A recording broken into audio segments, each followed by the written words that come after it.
Well, the first airstrikes on Syria are just 48 hours old, and already there are questions about the political fallout. Some political observers are labeling this the president's October surprise, an event just before elections that can sway the vote.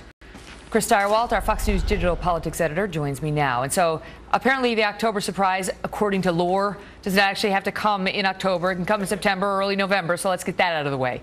Is this it?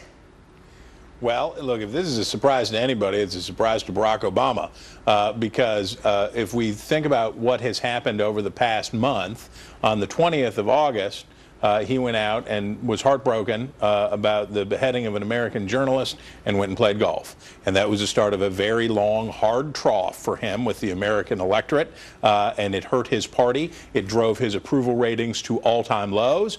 It was quite dire.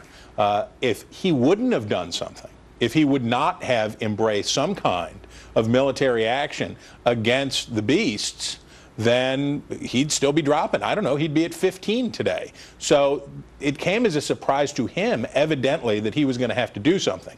They course corrected. They have taken action, but I do not think that this constitutes any sort of a political strategy. I think this is, the political part of this is they had no choice but to act, and now they are trying to live in 48-hour increments to try to figure out a way that they can turn this election around. So is it a game changer politically? I mean, when they talk about October surprises back in 1980, the Reagan campaign feared that Carter would announce he had a deal on the hostages, and that would be the October surprise. When Bush was running the first time around, it was the emergence of the fact that he had gotten a DWI years and years ago, and so on. Hurricane Sandy from Mitt Romney, many thought was an October surprise. Is this a game changer potentially in the midterm elections? Well, it depends on what he's going to do with it.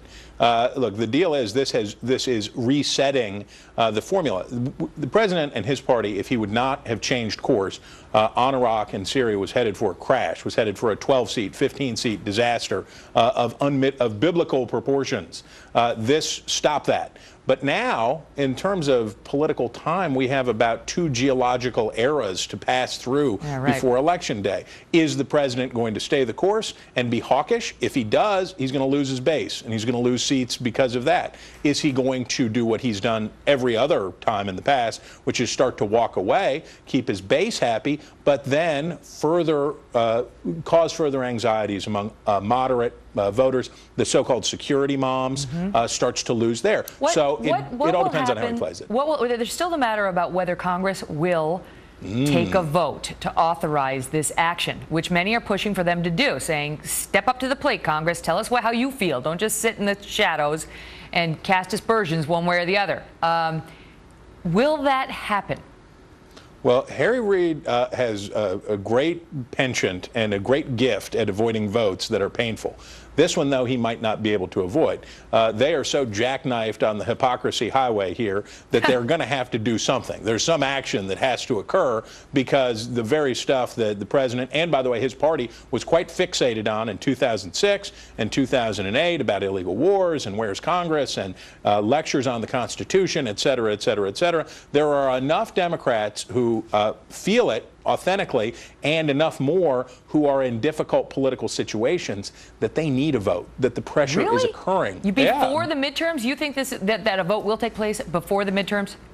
I said Harry Reid is awful good. I think he may be good enough that he can steer around this disaster, but at the same time, the pressure is going to grow. And remember, for liberals, they want Obama not to be Bush, and he's looking an awful lot like Bush. Yeah, he's sounding a lot like him these days, and not so much like then Senator Obama. Chris, good to see you.